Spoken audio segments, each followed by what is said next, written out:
ટટાર બેસી પરમપિતા પરમાત્માનું નિજ નામ ઓમ 3 વાર ઊંડો શ્વાસ લઈ ઓમકાર ધ્વનિ કરીએ. ઓ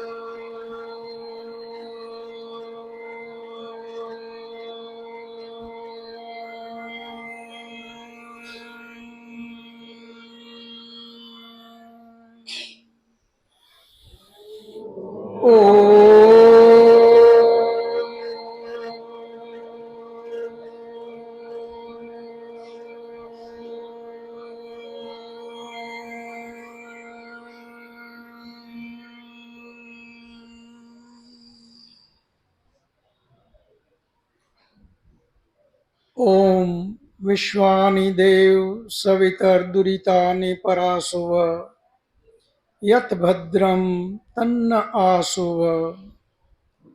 હે પરમ કૃપાળુ પરમાત્મા, હે દયાળુ, તું એવી કૃપા કર મારી અંદર રહેલા દુર્વ્યસન, દુર્ગણ, વિકાર એ બધા જ મારાથી કોષો દૂર થઈ જાય અને જેનાથી મારું કલ્યાણ થાય, જેનાથી મારી આત્મિક ઉન્નતિ થાય એવા સદ્ગુણોથી તું મને ભરી દે.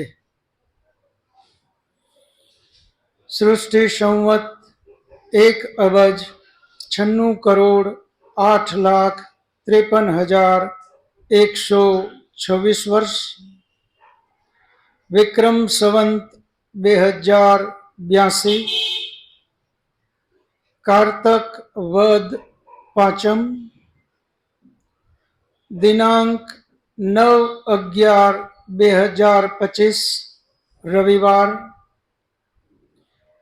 વૈદિક મહાસભા દ્વારા વેદ અધ્યયનની આ 61મી કક્ષામાં આપ સૌ સત્ય વિદ્યા વેદ જ્ઞાન પીપાસુ ભાઈઓ તથા બહેનોનું હાર્દિક સ્વાગત છે. આપણે 60 કક્ષા પૂરી કરી અને આજે 61મી કક્ષામાં આપણે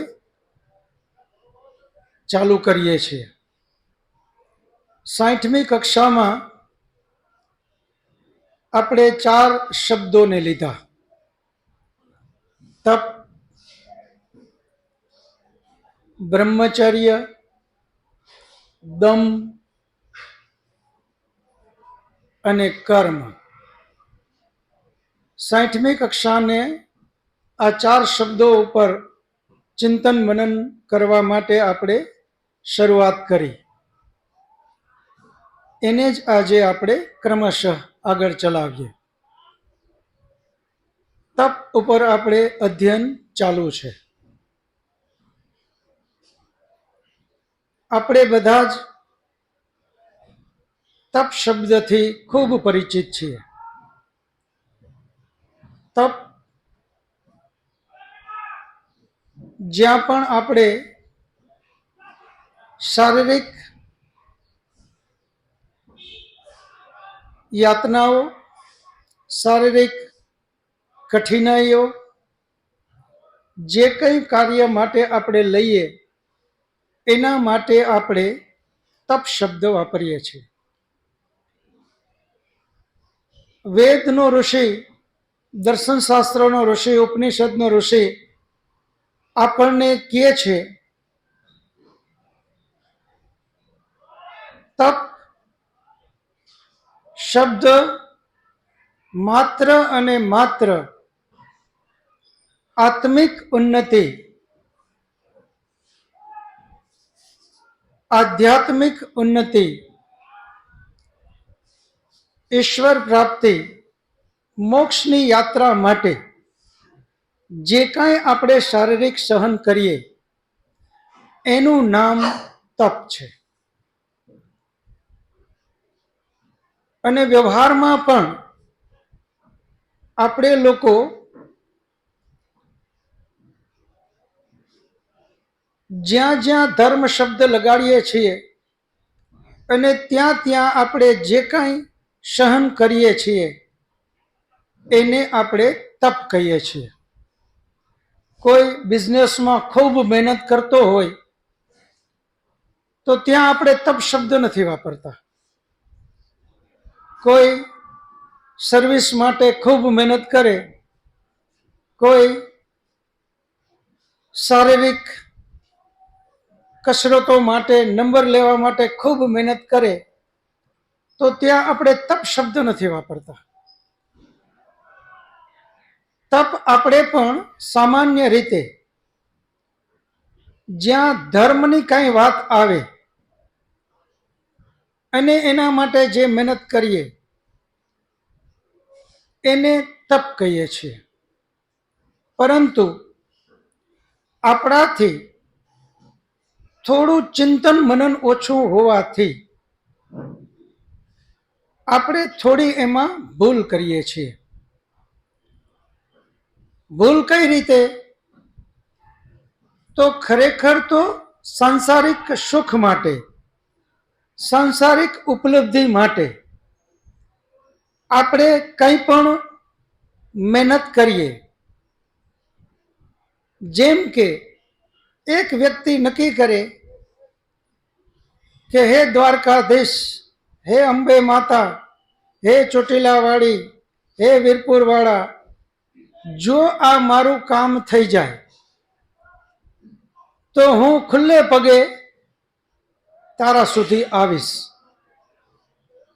માગણી કરી ધંધા માટે, નોકરી માટે, સાંસારિક જીવનમાં કોઈ ઉપલબ્ધિ માટે, અને વ્રત લીધું,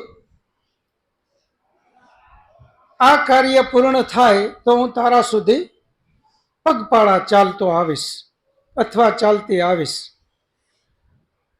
એનાથી વિશેષ આકરું ઘણા એમ પણ કહે કે આ કાર્ય મારું થઈ જાય તો હું લોટતો લોટતો આવીશ, સૂતા સૂતા એમને એમ ડરતા જાય. આવું પણ બધા લઈએ. હવે અહીંયા આપણે આને તપ શબ્દ વાપરીએ છીએ. હવે વેદનો ઋષિ, ઉપનિષદનો ઋષિ, દર્શનશાસ્ત્રનો ઋષિ આપણને તપની પરિભાષા કરતા એમ કહે છે કે જે આત્મિક ઉન્નતિ માટે, ઈશ્વરની પ્રાપ્તિ માટે, મોક્ષ સુધીની યાત્રા માટે જે કાંઈ સહન કરવું પડે માત્ર એને જ તપ કહેવાય. આવો કથિરિયા સાહેબ, આવો આવો જયરામ બાપા, આવો આવો, આગળ જ આવી જાઓ, છે જગ્યા, આગળ આવી જાઓ. વેદ, ઉપનિષદ, દર્શનશાસ્ત્રનો ઋષિ આપણને તપની વ્યાખ્યા કરતા એમ કહે છે કે જે કાંઈ ઈશ્વર પ્રાપ્તિ માટે આપણે મહેનત કરીએ અને એના માટે જે સહન કરવું પડે એને જ માત્ર તપ કહેવાય. તપ શબ્દ દરેક જગ્યાએ વપરાતો નથી. જેમ કે ઉદાહરણના રૂપમાં એક વ્યક્તિએ નક્કી કર્યું કે હવે મારે વેદનું જ્ઞાન લેવું છે, ઉપનિષદનું જ્ઞાન લેવું છે, પરમાત્માની આધ્યાત્મિક જે યાત્રા છે એમાં ખૂબ આગળ વધવું છે. ઘરે ખૂબ ભૌતિક સુખ સુવિધા છે, નોકર ચાકર છે, બધી જ વ્યવસ્થાઓ છે. એ વ્યવસ્થા છોડી અને કોઈ આશ્રમમાં, કોઈ વિદ્વાન પાસે એ જ્ઞાન લેવા જાય. ત્યાં એમને ખબર છે કે અહીંયા મને જે ભાવે છે એ બધું જ મળશે, એ જરૂરી નથી. ત્યાં જે જમવાનું એમને જે જમવું છે બને એ આશ્રમમાં, તો આશ્રમના નિયમ પ્રમાણે જ એણે ભોજન લેવું પડે. એમને જે સુવાની ઉઠવાની જે ટેવ છે, સવારે 7 વાગે ઉઠે, બને આશ્રમમાં જાય ત્યાં સવારના 4 વાગે ઉઠી જવું પડે. ઘરમાં નોકર ચાકર છે ત્યાં જાતે કપડાં ધોવા પડે. ત્યાં વ્યવસ્થાનો અભાવ છે. ઘરમાં એસી છે, આશ્રમમાં એસી નથી. આવી જ્યારે પોતાની વ્યવસ્થાની વિપરીત આધ્યાત્મિક યાત્રા માટે એ જે કાંઈ સહન કરે એનું નામ તપ છે. તપસ્યા માત્ર ને માત્ર આત્મિક ઉન્નતિ માટે, મોક્ષની પ્રાપ્તિની યાત્રામાં આગળ વધવું, અને એ જે દ્વંદ આવે, સુખ દુઃખ,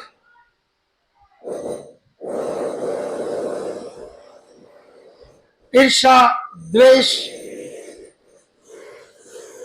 લાભ હાનિ, માન અપમાન, આ જે બધી જ વાતો છે, આ બધાને, આને દ્વંદ કીધા આપણા શાસ્ત્રોમાં. આ દ્વંદોને સહન કરવું એનું નામ તપ છે. હવે આપણે વ્યવહારિક જીવનમાં આપણે લોકો, તમે વિચાર કરો, મોટા ભાગના આપણે લોકો આમાં ભૂલ કરીએ છીએ. જે આપણા ઋષિકાળમાં ઋષિ પરંપરા મુજબ આ દ્વંદોને સહન કરતા આત્મિક ઉન્નતિ માટે, આપણે લોકો ભૌતિક સુખ સુવિધા માટે પરમાત્મા પાસે પ્રાર્થના કરીએ અને પછી એમ કહીએ કે મને આ વસ્તુ મળી જાય, એમાં બધું જ આવી જાય. દીકરાનું પાસ થવું આવી જાય, દીકરાનું સગપણ થવું આવી જાય, દીકરીનું પાસ થવું, દીકરીનું સગપણ, આર્થિક સુખ સુવિધા, ડિગ્રી મળી જાવી, આવી કઈ પણ વાત, ધંધાની અંદરમાં લાભ થઈ જાવો, આ થઈ જાય એટલે હું ત્યાં ઉગાડે પગે, ખુલ્લે પગે ત્યાં સુધીની યાત્રા કરું. હવે છે એ યાત્રા ભૌતિક સુખ સુવિધા માટે, પરંતુ આપણે શું કહીએ કે આ તો કેટલું આકરું તપ છે. અહીંયા તપ શબ્દ લાગુ ન પડે. એ જ રીતે અમુક લોકો સતત ઉભા રહેવાનું વ્રત લે, બેસે જ નહીં. એ વ્રત લેવાની પાછળનું કારણ શું? અમુક લોકો અનાજનો ત્યાગ કરે, બિલકુલ અન્ન કે ફ્રૂટ કે કંઈ ન લે, સાવ નકોરડા, અને 15 દિવસ સુધી કંઈ ન લે, અને પછી પેપરમાં, ન્યૂઝપેપરમાં આપણે આવે 3 મહિના એમ નેમ ઉભા રહી અને તપ કર્યું, 15 દિવસ કંઈ પણ ખાધું નહીં અને તપ કર્યું. જો આ કાર્યની પાછળ એનો ઉદ્દેશ્ય માત્ર ઈશ્વર પ્રાપ્તિ, આત્મિક ઉન્નતિ હોય તો એને તપ શબ્દ લાગુ પડે. પરંતુ આત્મિક ઉન્નતિ, જ્ઞાન કંઈ જ ન લીધું, આત્મિક ઉન્નતિ કંઈ જ ન કરી, અને જો એ કરે તો માત્ર એની વાહવાહ તો થાય, છાપામાં આવે, લોકો એની વાહવાહ પણ કરે, એ દ્રષ્ટિએ એને સફળતા મળી, એને જે જોતું હતું, લોકેશણા, વિતેષણા અને પુત્રેષણા, આમાંની જે લોકેશણાની વાત છે તો એ તો મળી, પરંતુ એને તપસ્યા ન કહેવાય. તપસ્યા માત્ર ને માત્ર ઈશ્વર પ્રાપ્તિ, એના માટે જે કાંઈ આપણે મહેનત કરીએ એને જ તપ કહેવાનું, એને જ માત્ર તપસ્યા કહેવાય. અને તપસ્યાની વ્યાખ્યા જ આપણા વેદનો ઋષિ કહે છે, પરમાત્માની પ્રાપ્તિ માટે જે કાંઈ દ્વંદોને સહન કરવા પડે એનું નામ તપ. દ્વંદ એટલે સુખ દુઃખ, માન અપમાન. આપણે જેમ ગઈ સેશનમાં પણ વાત કરી, રામચંદ્રજી ભગવાન એ તો રાજાના પુત્ર હતા. વશિષ્ઠ ઋષિના આશ્રમમાં જ્યારે ભણવા ગયા, એમણે પણ બધાની સાથે લંગોટ પહેરી ભિક્ષા માંગવા જવું પડતું. આ છે તપ. તપ હંમેશા બીજા માટે સુખ સુવિધા આપે અને પોતાની આત્મિક ઉન્નતિ કરવા એ દુઃખને સહન કરે. આનું નામ છે તપ. એ જ રીતે એના પછીનો હવે જે શબ્દ આવે છે એ છે બ્રહ્મચર્ય. પેલો તપ, બીજો બ્રહ્મચર્ય. તપ જે છે એ બાહ્ય દ્વંદ્વોને સહન કરવું, એનું નામ તપ. બ્રહ્મચર્યની વ્યાખ્યા છે જે આંતરિક યાની ઇન્દ્રિયોને દમન કરવું, ઇન્દ્રિયોને સંયમિત કરવી, એનું નામ છે બ્રહ્મચર્ય. સામાન્ય રીતે બ્રહ્મચર્ય આપણે લોકો સાધુ સંન્યાસી માટે જ વાપરીએ છીએ. બ્રહ્મચર્ય દરેક રીતે અલગ અલગ ઇન્દ્રિયો ઉપરનો સંયમ. આંખનું બ્રહ્મચર્ય, હે પરમાત્મા હું આ આંખ દ્વારા કોઈ દિવસ ખરાબ જોઉં નહીં, એ આંખનું બ્રહ્મચર્ય. કાનનું બ્રહ્મચર્ય, હે પરમાત્મા આ કાન દ્વારા હું કોઈ દિવસ ખરાબ સાંભળું નહીં, એ કાનનું બ્રહ્મચર્ય. એ જ રીતે મોઢાનું બ્રહ્મચર્ય. આજે આ મોઢાનું બ્રહ્મચર્ય આપણે બધા માટે ખૂબ જરૂરી છે, અને ખાસ કરીને યુવાનો માટે.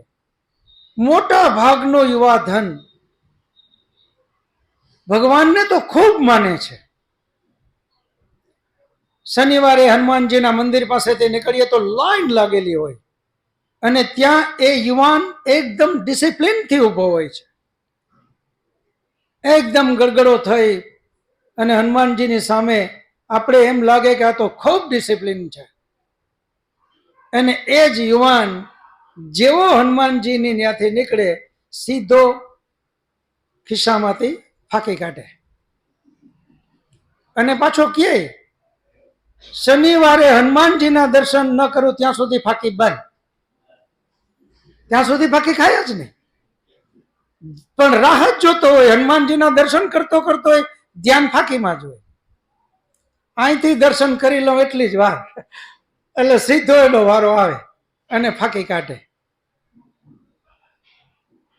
આ ધર્મને ન સમજવું, આ એનું વિકૃત સ્વરૂપ છે.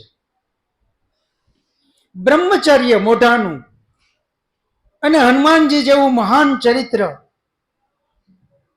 એને માનનારો યુવાન એ તો કેટલો શિસ્તમાં હોવો જોઈએ. પરંતુ એમણે માત્ર હનુમાનજીની છબી અથવા મૂર્તિ જ પકડી. ઘણા એવા પ્રશ્ન પણ કરે છે કે તમે મૂર્તિ પૂજક છો કે નહીં. એને તરત જ આપણે પ્રશ્ન એને કરવાનો છે કે તમે મૂર્તિ પૂજક છો કે નહીં, એ જબ બતાવો. એટલે તરત જ કે હું તો મૂર્તિ પૂજક જ છું.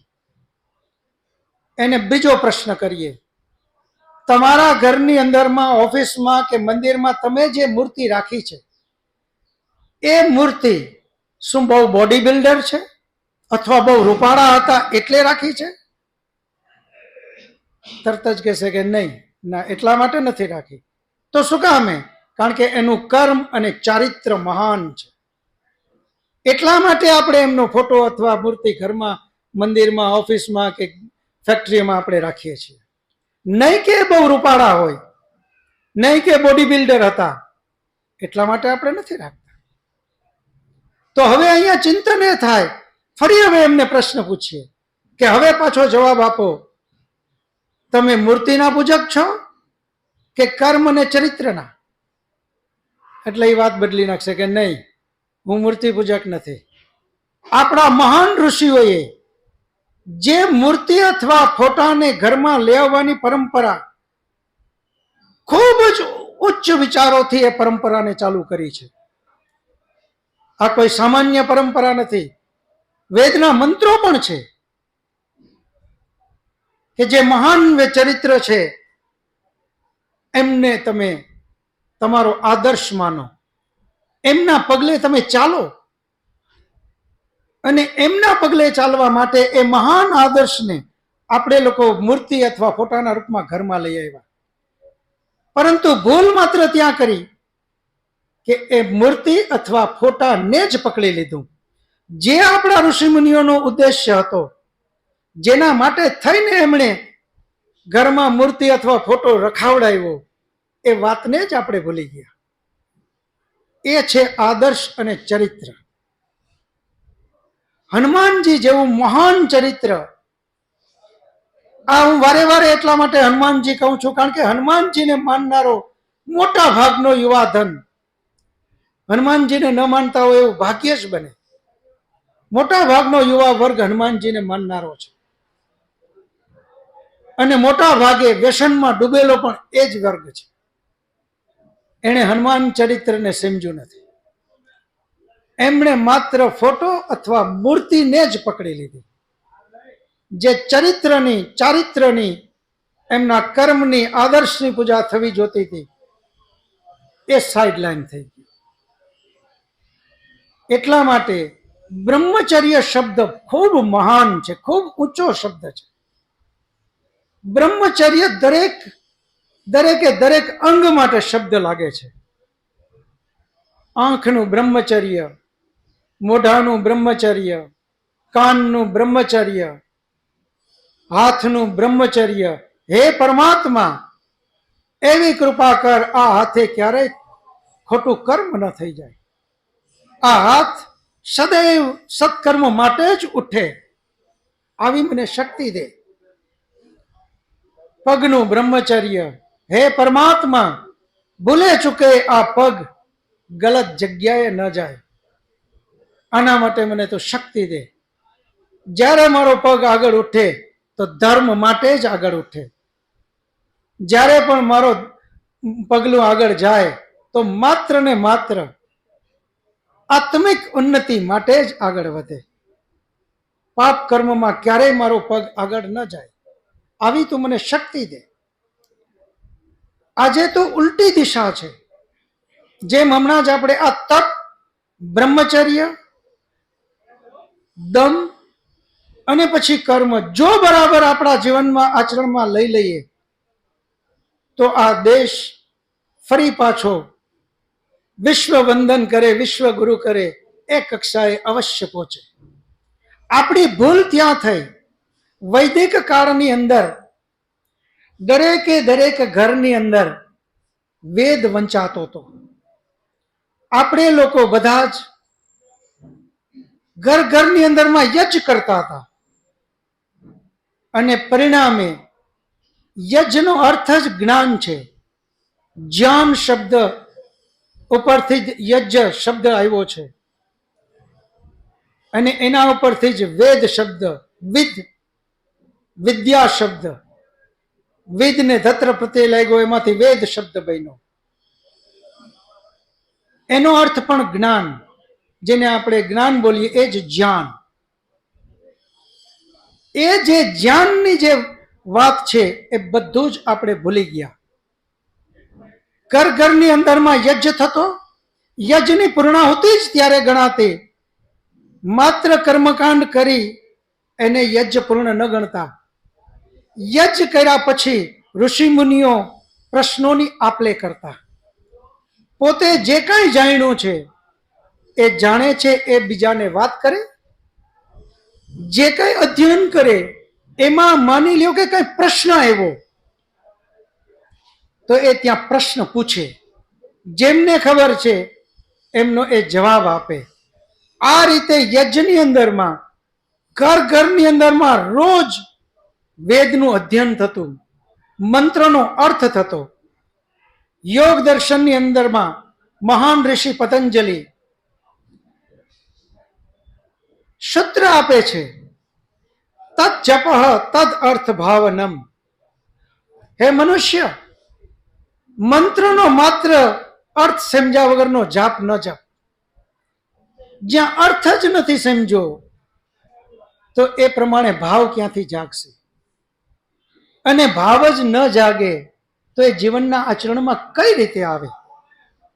એટલે મહાન ઋષિ પતંજલિ કહે છે કે હે મનુષ્ય, તદ જપ, કોઈ પણ મંત્રનો જાપ કર પરમાત્માની પ્રાપ્તિ માટે, પરંતુ શર્ત મૂકી તદ અર્થ ભાવનમ, એનો અર્થ જાણ, એ પ્રમાણે અંદરથી ભાવને જાગૃત કર અને પછી એ મંત્રને બોલ.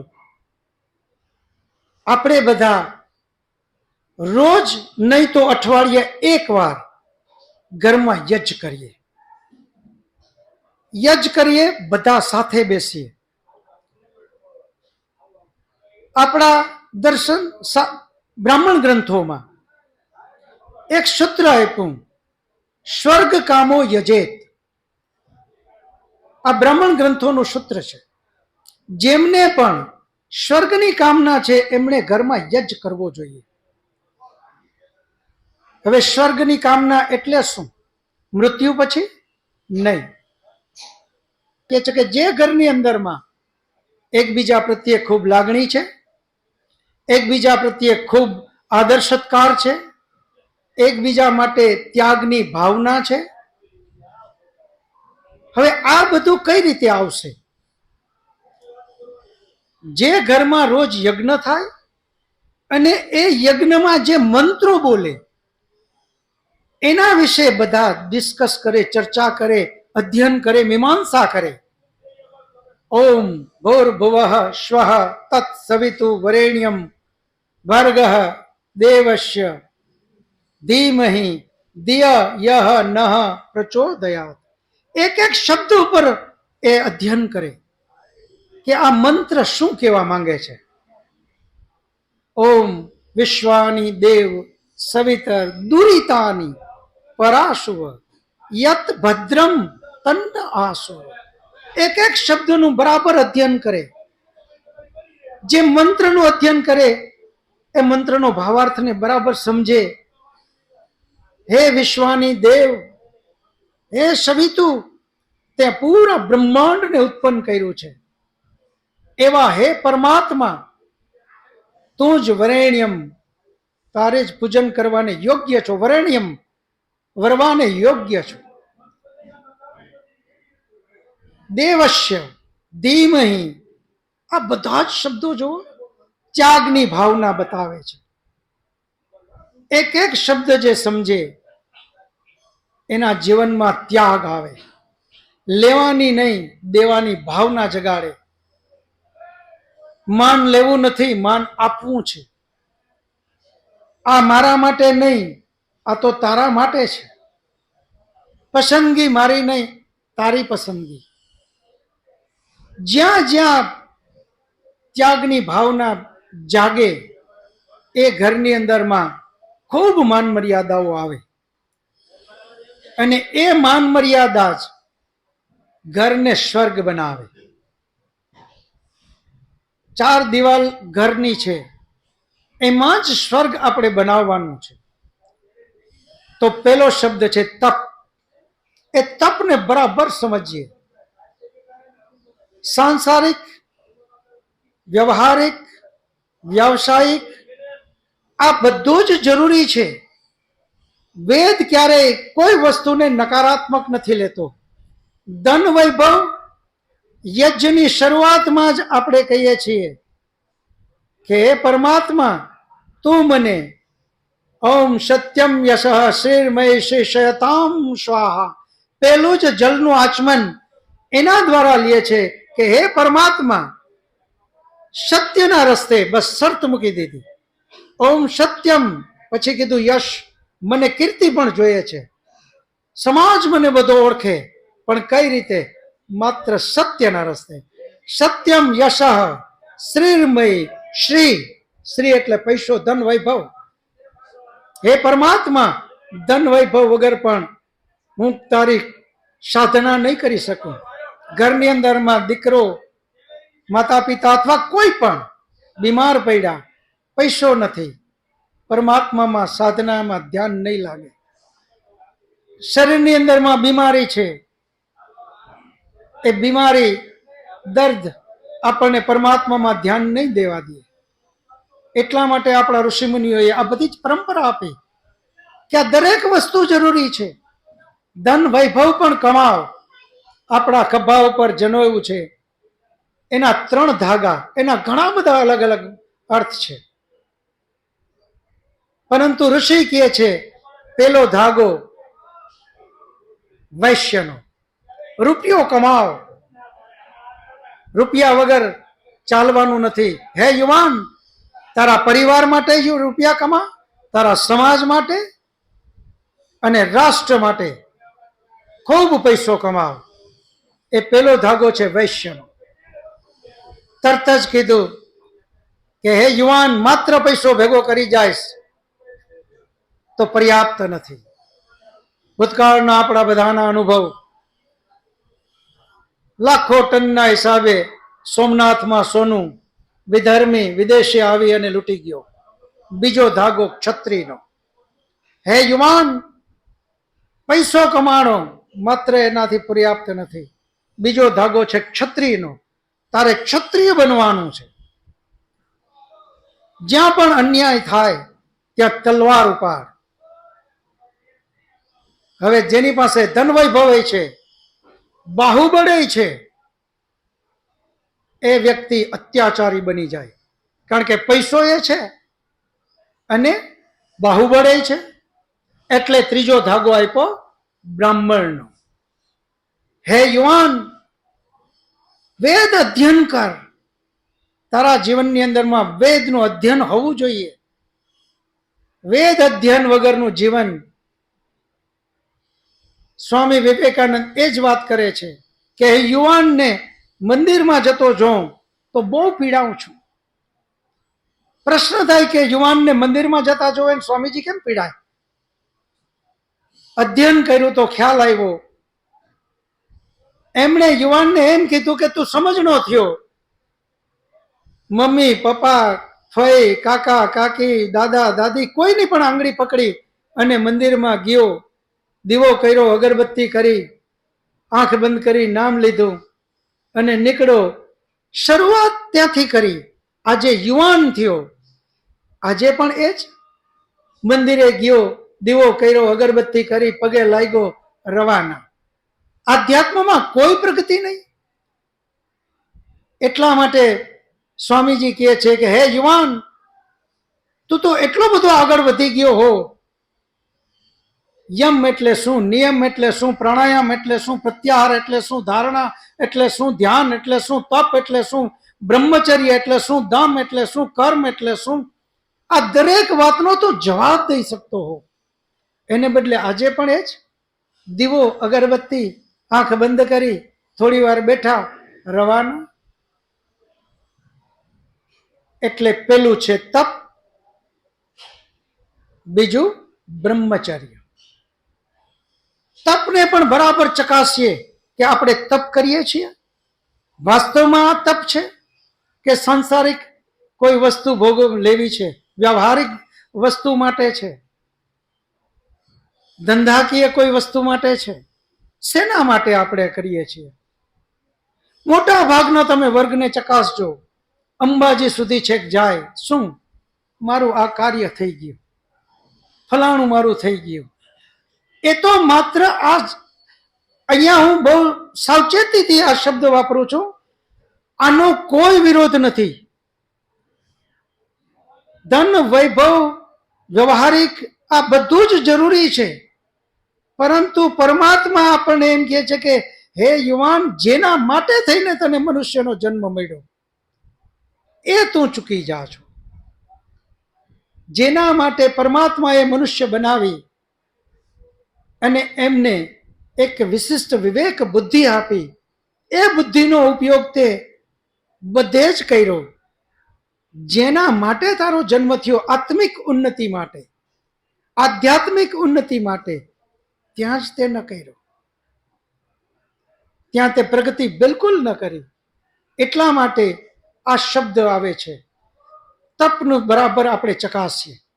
મુકેશ અને દિવેશભાઈ રેડી થઈ જાજો. હવે પ્રશ્નકાળ આપણો શરૂ થશે. જેમને પણ આધ્યાત્મ માટે કોઈ પણ પ્રશ્ન હોય એ પ્રશ્ન કરે, પોતાનું નામ આપે, વ્યવસાય શું છે એ પણ કહે, અને કોની પ્રેરણાથી અહીંયા આવ્યા છે એ પણ વાત કરે. ગોવિંદભાઈ સાવલિયા. આપણે પંચયજ્ઞ કહીએ છીએ તો 5 વખત યજ્ઞ કરવા કે પંચયજ્ઞનો અર્થ કોઈ બીજો થાય છે તો એ જરા સમજાવવા. ગોવિંદભાઈ સાવલિયાનો પ્રશ્ન એ છે, પંચ મહાયજ્ઞ શબ્દ આપણે વાપરીએ છીએ, એ દિવસમાં 5 વખત યજ્ઞ કરવા એના માટે છે કે 5 યજ્ઞો કોઈ અલગ વસ્તુ માટે છે? તો આપણા ઋષિ મુનિઓએ 5 અલગ અલગ સમયે યજ્ઞ કરવા એની વાત નથી કરી. 5 મહાયજ્ઞ એ અલગ અલગ વિષય માટે થઈને કીધેલા છે. જેમ કે પેલો યજ્ઞ એ યજ્ઞ છે બ્રહ્મ યજ્ઞ. બ્રહ્મ યજ્ઞનો અર્થ જ એ છે સવારે વહેલા ઉઠી બ્રહ્મ મુહૂર્તમાં પરમાત્માની સાધના કરવી, આત્મિક ઉન્નતિ માટે આંખ બંધ કરીને બેસવું, એનું નામ છે બ્રહ્મ યજ્ઞ.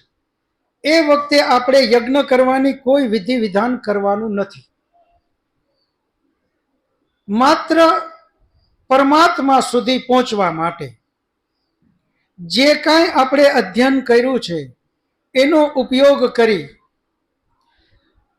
યોગ દર્શનની અંદરમાં જે અષ્ટાંગ યોગ 8 પગથિયાની જે યાત્રા બતાવી, યમ, નિયમ, આસન, પ્રાણાયામ, પ્રત્યાહાર, ધ્યાન, ધારણા, ધ્યાન અને સમાધિ, આ જે 8 પગથિયા છે એમાં ધીમે ધીમે ધીમે ધીમે ઉન્નતિ કરવી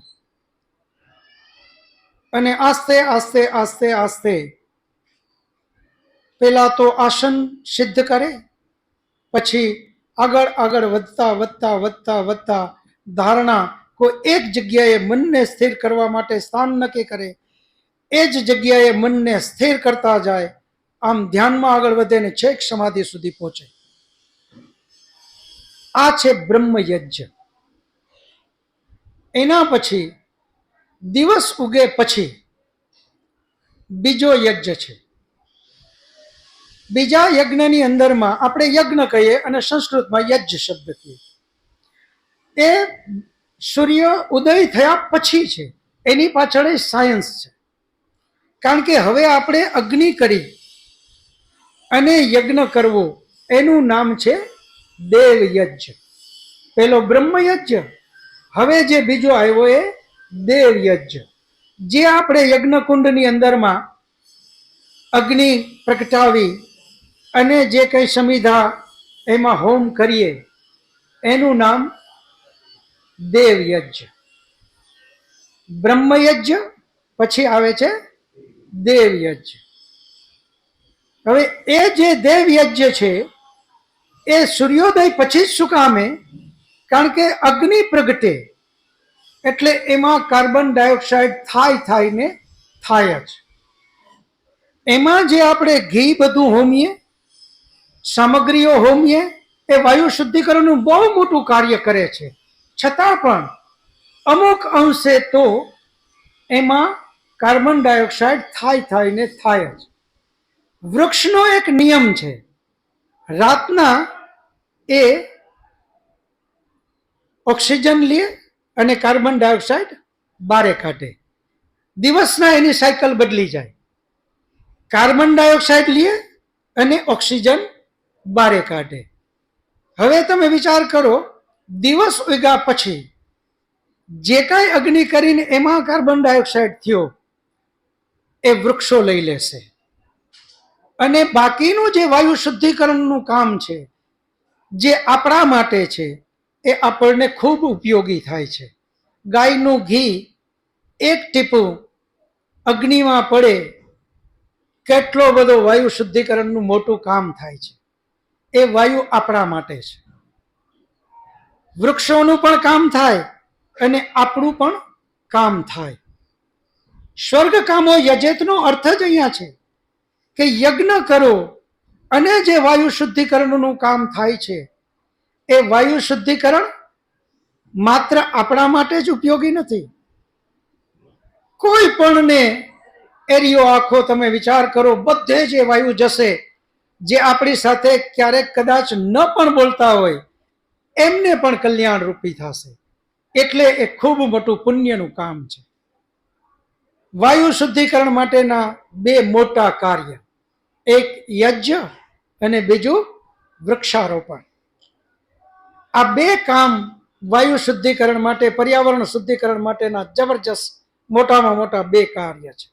એટલે ગીતામાં કૃષ્ણએ અર્જુનના પ્રશ્નનો જવાબ, અર્જુને પ્રશ્ન કર્યો કે હે વાસુદેવ, તમે તો કેટલા બધા કર્મોની વાતો અલગ અલગ કરો છો, સર્વોત્તમ સર્વશ્રેષ્ઠ કર્મ કયું? તો ગીતામાં પણ કૃષ્ણએ કીધું, સર્વોત્તમ સર્વશ્રેષ્ઠ કોઈ કર્મ હોય તો એ યજ્ઞ છે. કારણ કે એ બીજાની, એટલે એક તો મોટામાં મોટું પુણ્ય મળે, અને જેવો યજ્ઞ પૂર્ણ થાય આત્મિક ઉન્નતિ માટે,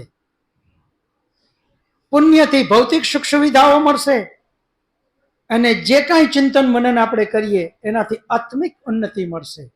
તો યજ્ઞ દ્વારા સ્વર્ગ આપણે પ્રાપ્ત કરી શકીએ. આ છે બીજો.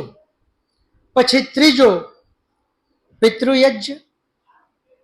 આપણે પિતૃ શબ્દ મોટા ભાગના મૃત જે આપણા વડીલો વયા ગયા એને માટે પિતૃ શબ્દ વાપરીએ. વેદનો ઋષિ એને પિતૃ નથી કહેતો. વેદનો ઋષિ તો હયાત જે છે, જે ઘરની અંદરમાં હયાત વડીલો છે, ગુરુજનો છે, જેના દ્વારા આપણું રક્ષણ થાય છે, એ બધા જ એને પિતૃ શબ્દ વાપરો. અને એમની સેવા કરવી એ ત્રીજો યજ્ઞ છે. ઘરની અંદરમાં રોજ ક્રિયાકાંડ રૂપી યજ્ઞ કરીએ, પરંતુ એ જ ઘરમાં જો માતા પિતા, દાદા દાદી, વડીલોનું સન્માન ન રહીએ, તો આપણો ઋષિ કહે છે તારો યજ્ઞ હું સ્વીકાર નથી કરતો. પરમાત્મા ના પાડે છે, એ યજ્ઞનો સ્વીકાર એ નથી કરતો.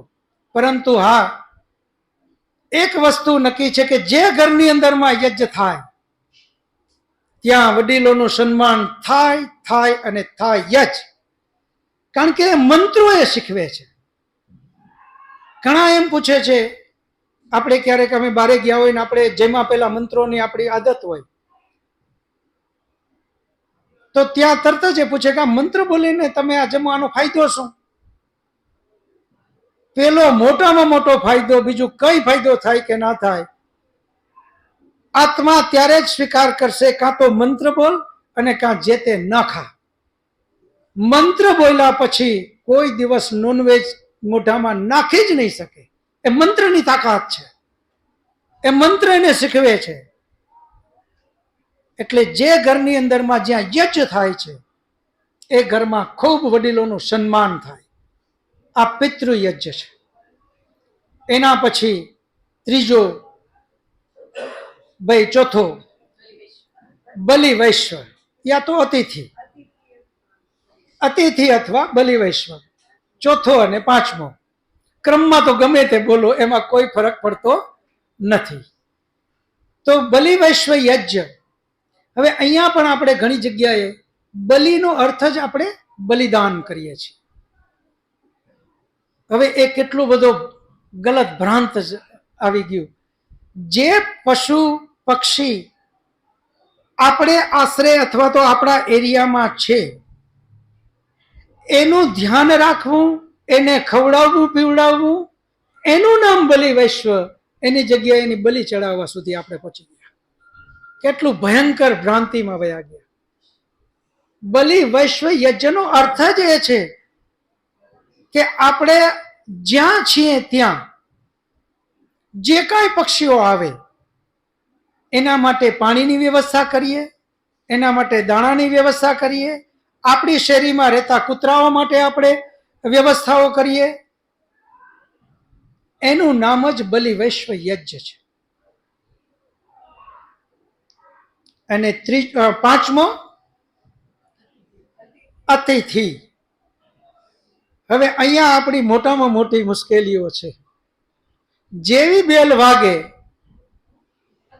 નાનકડું રેડી જ હોય અને એને શીખડાવેલું હોય પાછું. એ એટલા બધા બાળકો તૈયાર થઈ ગયા છે, દરવાજો ખોલીને એને લાગે કે અંદર લેવા જવું, નકર કઈ કે પપ્પા બારે ગયા છે. એને ખબર જ છે કે શું જવાબ દેવો, અને ઓલો ભાઈ અંદર બેઠો બેઠો ટીવી જોતો હોય. અને જેવો બાળક અંદર આવે અને એ પૂછે કોણ હતું, ઓલા હતા ભાઈ વલ્લભ કાકા. મેં કહી દીધું ઘરમાં નથી. અરે વાહ, કામ કરી ગયા. હવે આ તમે વિચાર કરો, અને ઘરમાં કેવડો મોટો બધો ફોટો જલારામ બાપાનો રાખ્યો હોય. આ માત્ર મૂર્તિ અથવા છબીની પૂજાનું પરિણામ છે. ઘરની અંદરમાં જલારામ બાપાનો એવડો મોટો ફોટો રાખ્યો હોય, જે જલારામ બાપાએ સગાવાલા જ નહીં, કોઈ ઓળખાણ જ નથી. એ જમાનામાં કે જ્યારે નહોતી રેસ્ટોરન્ટની વ્યવસ્થા, નહોતી હોટલોની વ્યવસ્થા, કોઈ પણ રાહદારી નીકળે એમને ઘરે લઈ આવે. કિલોમીટરો સુધી પાણી ભરવા જવા પડતું. પાણી લઈ આવીને એને નવડાવે, ધોવડાવે.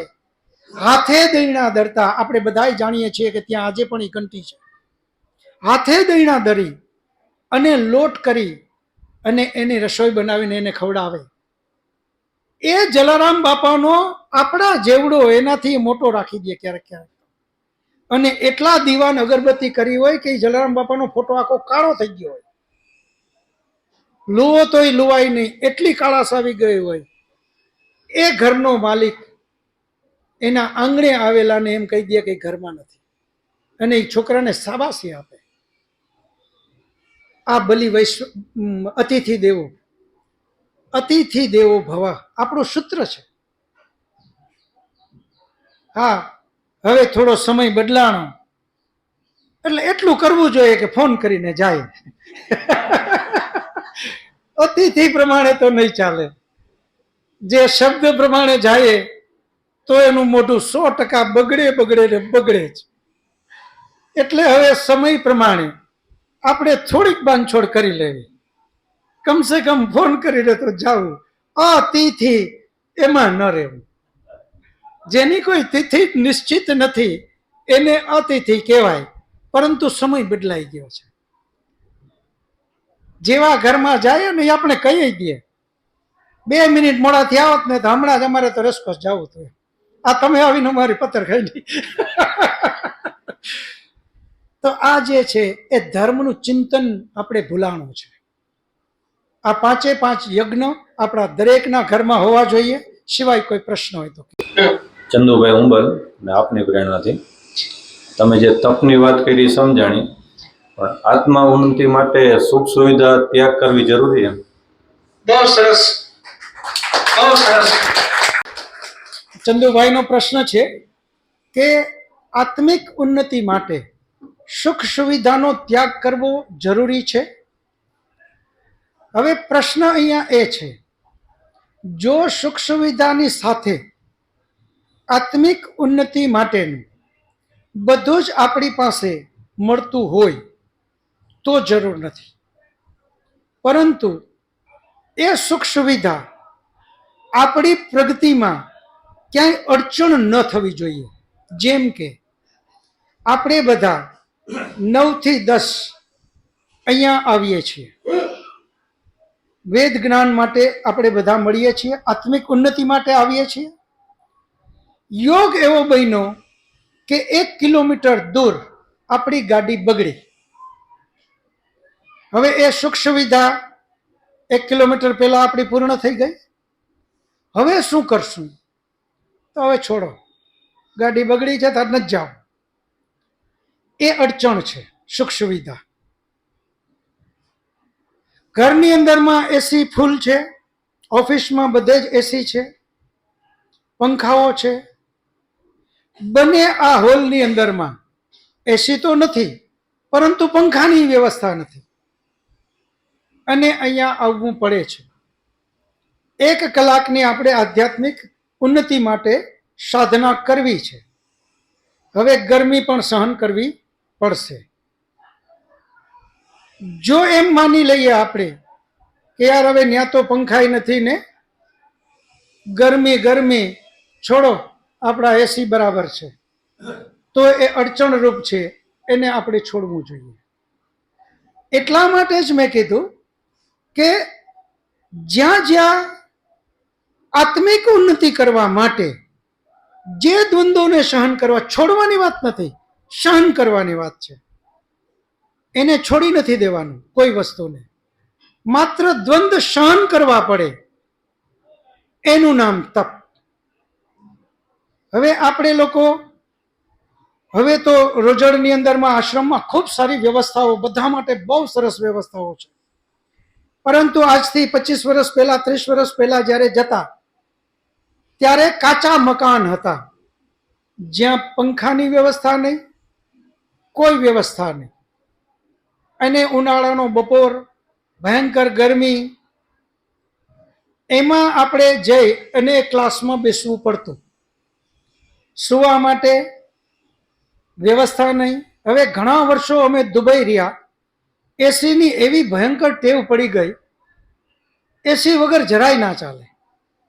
પરંતુ નક્કી કર્યું કે તપની વ્યાખ્યા અગર ચરિતાર્થ કર્યા વગર આ મળતું હોત તો વેદનો ઋષિ આપણને તપની વ્યાખ્યામાં આ વાત કરત નહીં. આ સુખને છોડવું જ પડશે, તો જ આ વસ્તુને પ્રાપ્ત કરી શકશું. અને એ વખતે ત્યાં આપણે એમ જ રહેતા હતા. એ તપનું પરિણામ આજે મળે છે. તો તપ માટે ઘણા એમ કહે કે ભાઈ ઘર બાર છોડી દો તો જ આ વસ્તુ મળે. તો અહીંયા આપણે એકદમ સિદ્ધાંતના રૂપમાં એને નથી લેવાનું, પરંતુ હા, ઘરમાં બધે રહેશું એટલે કંઈ ને કંઈ આપણને એ બધી જ વિડંબણાઓ આપણને ચોટશે. એને છોડી અને કોઈ આવા ઋષિ આશ્રમમાં વયા જાય. આપણામાં કહેવત છે ને કે જેટલું દેખો એટલું દુઃખ. હવે ત્યાં આપણે દેખવાના નથી અને ઘરના સભ્યોને કહીને જઈએ કે હવે કોઈ અગત્યનું કામ હોય તો જ ફોન કરવો, બાકી બહુ હેરાન ન કરવા. એટલે એ પણ મોટા ભાગે એવું ઈચ્છે, બહુ સારું, તમને અમે હેરાન નહીં કરીએ, બસ તમે રહ્યા રહેજો. આટલું એ પણ અપેક્ષા કરે. પરંતુ આ મજાકની વાત છે. જે ઘરની અંદરમાં રોજ યજ્ઞ થાય છે ત્યાં વડીલોને પણ ખબર છે કે મારે કેમ જીવવું. એટલી બધી કાળજી લે બાળકો માટે, પોતરાઓ માટે, કે વડીલને રાહ જોવાતી હોય, કારણ કે એણે જીવનમાં વેદનું જ્ઞાન લીધેલું છે. આ તકલીફ માત્ર ત્યાં છે જ્યાં વેદનું અધ્યયન નથી, જ્યાં ઉપનિષદનું અધ્યયન નથી, જ્યાં દર્શન શાસ્ત્રો ભણાતા નથી. ત્યાં આ બધી જ મુશ્કેલીઓ છે, કારણ કે ત્યાં ત્યાગની ભાવના નથી, તપસ્યા નથી, બ્રહ્મચર્ય નથી, દમ નથી, અને પરિણામે કર્મ નથી. એટલે ત્યાં આ તકલીફ પડે છે. જે ઘરમાં રોજ યજ્ઞ થતો હોય ત્યાં તો સ્વર્ગ હોય. ત્યાં તો જ્યારે મૂકવાની વાત આવે તો આખું ઘર એના માટે સમજીને આ પાડે કે હા, કારણ કે એ ઘરમાં યજ્ઞ થાય છે, એમાં વેદનું જ્ઞાન છે. કે હા, પેલો આશ્રમ બ્રહ્મચર્ય આશ્રમ 25 વર્ષ સુધી બરાબર બ્રહ્મચર્યની નિષ્ઠાથી પાલન કર્યું, 25 થી 50 ગ્રસ્ત, બધું જ ભોગવી લીધું, પૈસો કમાઈ લીધો, બધું જ કર્યું. એના પછી વાનપ્રસ્થ, એ પણ 25 વર્ષ, 50 થી 75 સુધી બધું જ મૂકવા માટે આપ્યું. 25 વર્ષ મૂકવા માટે આપ્યા. આપણા ઋષિને ખબર છે કે આ કોઈ બટન નથી કે દબાવી દો કે આ બધું જ છૂટી જાય. એટલા માટે 25 વર્ષ આપ્યા. એ 25 વર્ષમાં એ એમ કહે કે હવે હું ક્યાંય ડાપણ કરવા નહીં જાઉં. જો નાનકડા મને પૂછવા આવે તો હું સલાહ આપીશ, સામેથી હું કોઈ વાત કરવા નહીં જાઉં. હવે જે ઘરમાં આ રીતે થતું હોય ત્યાં કોઈ દિવસ વિડંબણાઓ આવે જ નહીં. અને 75 પછી એ કહે કે હવે બસ, હવે મારે સંન્યાસી થવાનું છે. 75 થી પછી જે કાંઈ આયુષ્ય બાકી બચેલી એ છે સંન્યાસ માટે. અને ત્યારે ઘરના પણ એને એકદમ આનંદથી વિદાય આપે, કારણ કે આત્મિક ઉન્નતિ માટે જાય છે. આપણે નરસિંહ મહેતાની નથી જોક્સ કરતા, ભલું થયું ભાંગી જંજાળ, હવે સુખે ભજશું. એના પત્ની ગુજરી ગયા કે સારું થયું. એ ખરેખર આપણે મજાકમાં લઈએ છીએ, એના માટે મજાક નહોતી, કારણ કે એને તો પરમાત્મા સાથે લિંક બાંધવી હતી. એટલે એને એમ થયું કે બહુ હવે ઉલટાનું મને એક મુક્તિ મળી ગઈ, હવે હું પરમાત્માનું ધ્યાન ધરીશ. આમ આપણે પણ કોઈ વસ્તુ છોડવાની વાત નથી. આપણે જ્યાં અડચણમાં એ આવે તો એને ચોક્કસ મૂકવું જોઈએ. બાકી તો એ બધાનો પ્રભાવ છે. જે લોકો સંન્યાસીના કપડાં પહેરી લે, સંન્યાસીના કપડાં પહેરી લેવાથી એ સંન્યાસી બની જાય આ જરૂરી નથી. પરંતુ હા, જેમને સંન્યાસીના ગુણ છે એ જ્યારે એ કપડાં પહેરશે એનો એને પ્રભાવ ચોક્કસ આવશે. એક પોલીસ, એક કમિશનર, એ કમિશનર એમને એમ જતા હોય, જ્યારે એના યુનિફોર્મમાં હોય ત્યારે તમે એની હાલ જોજો. સામાન્ય મોટરસાઇકલમાં લ્યુનામાં કે જતા હોય, પછી એક મોટું મોટરસાઇકલ, એમાં પાછું બુલેટ, તમે જોજો એ ચલાવતા આમ કડકા કડક જતા હશે. એની ઇફેક્ટ છે આપણા ઉપર. આ બધી જ વસ્તુ આપણને અસર કરે છે. વાળ રાખવા, દાઢી રાખવી, તમે જોજો બહુ મોટી મૂછોના કાકડિયા હોય, આપણે એની સામે વાત કરતા પહેલા જરાક વિચાર કરીએ કે એમ કરીને આમ કેવા જવું હોય ને મોઢું જોઈ લે પાછું એમ એ ધીમું થઈ જાય. કારણ કે આપણે જોઈ લીધું મોઢું કે આમાં ફાયદો નથી. હવે એ જ વ્યક્તિ મૂછું કાઢી નાખે એટલે આખો પ્રભાવ બદલી જાય. તો આ બધી વસ્તુનો પ્રભાવ પણ છે. તપસ્યા કરવી જોઈએ, એવી જગ્યાએ કરવી જોઈએ કે જ્યાં આપણને ખૂબ આનંદ આવે. બધું જ છોડીને આપણે જઈએ એના માટે છે. હવે સમય પૂર્ણ થાય છે. જે પહેલી વાર આવ્યા હોય એ પોતાનો પરિચય આપે. પહેલી વાર જે લોકો આવ્યા છે એ બધા ઊભા થાય, પોતાનું નામ આપે, પોતા વ્યવસાયનું કહે અને કોની પ્રેરણાથી આવ્યા છે એ પણ કહે. હા. હેલો, ઓમજી. મારું નામ છે ડૉક્ટર શૈલેષ કુમાર. હું વેટનરી ઓફિસર મતલબ પશુ ચિકિત્સા અધિકારી છું. અને મને પ્રેરણા આપવામાં આવી છે આપણા રાજકોટના જ છે, એમનું નામ પણ ડૉક્ટર શૈલેષભાઈ જ છે, ગરારા સાહેબ, ડૉક્ટર શૈલેષભાઈ ગરારા સાહેબ. એમની પ્રેરણાથી હું અહીંયા આવ્યો છું. મારું નામ વિનુભાઈ જેપાડ છે. મારું ગામ છે ખાંભા અહીંયા. હા, મારું નામ વિનુભાઈ જેપાડ છે. મારું ગામ અહીંયા ખાંભા છે. હું અહીંયા પંચવટીમાં જ રહું છું અને મનસુખભાઈ સ્વર્ગના પ્રેરણાથી આવ્યો છું. મારું નામ જયકાંત જોશી અને રેસકોર્સ પાર્કમાં રહું છું. અત્યારે નિવૃત્ત છું અને શિવ મંદિરની અંદર સેવા આપવા જાઉં છું. મારું નામ દીપિકા પરમાર. મારા ફાધર કિશોરભાઈ પરમારના એમના કહેવાથી આવી છું. આ જગ્યા ઉપર પહેલી વાર આવી અને આ લેક્ચર મેં ફર્સ્ટ ટાઈમ અટેન્ડ કર્યો અને હું ભરતનાટ્યમ આર્ટિસ્ટ છું. Thank you. દીકરી માટે ખૂબ તાળીઓ પાડો. એ ભારતનાટ્યમને ખૂબ જ એ જાણે છે અને એમનું નૃત્ય એક વખત જોવા જેવું છે. બહુ જ સરસ. શાસ્ત્રીયમાં એ ખૂબ આગળ વધેલી દીકરી છે. ખૂબ ખૂબ ધન્યવાદ. તારું પણ સ્વાગત છે દીકરી. અને અહીંયા આવવામાં આપનો જ સહયોગ અને આપનો જે પ્રતિભાવ હતો એટલે જ પ્રેરણા, તમારી જ પ્રેરણાથી આવ્યો છું. ખૂબ ગમ્યું છે. એટલી બધી આધ્યાત્મિક ઉન્નતિ માટે આ જે વસ્તુ અત્યારના સમયમાં ઉપલબ્ધ થાય છે એ બહુ સારી વાત છે. હાલમાં રિટાયર થયા પછી રામકૃષ્ણ આશ્રમમાં સેવાકીય પ્રવૃત્તિ સાથે જોડાયેલું છું. ત્યાં નિયમિત જાઉં છું. આપનો ખૂબ ખૂબ આભાર કે તમે મને આ આધ્યાત્મિક તક આપી છે. ખૂબ ખૂબ આભાર. બીજી વાર આવવાની પ્રેરણા થાય ચાલુ રહીએ એટલો મને ગમ્યું છે. બહુ સરસ. કચ્છભાઈ માટે પણ કાર્ય કરો. સિવાય કોઈ બીજી વાર આવ્યો હોય પાછળ જી ડૉક્ટર વલ્લભભાઈ કથિરિયા, ત્યાં વિદ્યાકુલ સોસાયટીમાં રહું છું ને આપણી પ્રેરણાથી જ અહીંયા આવ્યો છું. બહુ સરસ. કથિરિયા સાહેબ માટે ખૂબ ખૂબ કાર્ય કરીએ. કથિરિયા સાહેબે આપણી બેસવામાં સમય કાઢ્યો એના પર આપણે ખૂબ ખૂબ ધન્યવાદ.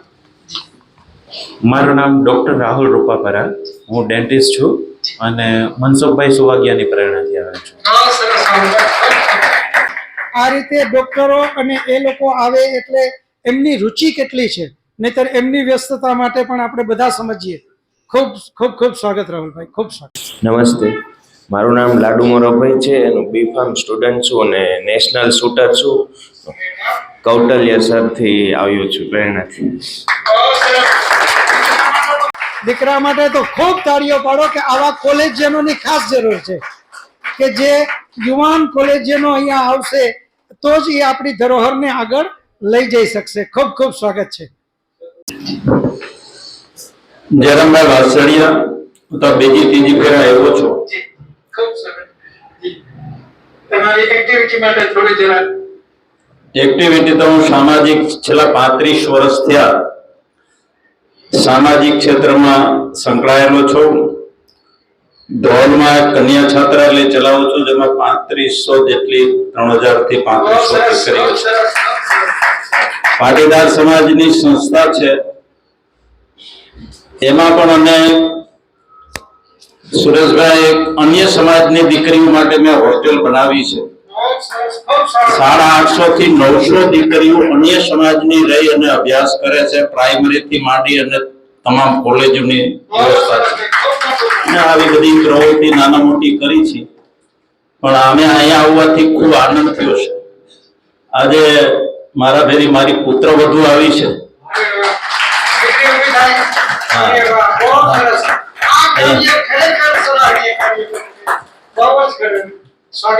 ખૂબ ખૂબ આજે આનંદ થયો છે. આપને ખૂબ ખૂબ અભિનંદન, ખૂબ ખૂબ ધન્યવાદ. હું મેઘના વાસાળિયા, હું હોમ બેકર છું. પપ્પાએ મને કીધું એટલે મેં કીધું હાલો આપણે જઈએ ને કંઈક જાણીએ, એટલે હું પપ્પા સાથે આવી છું.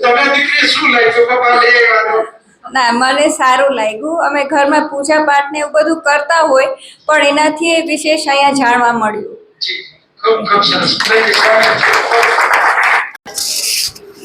નમસ્તે. દિલીપભાઈ જેઠવા, હું જામનગરથી આવું છું.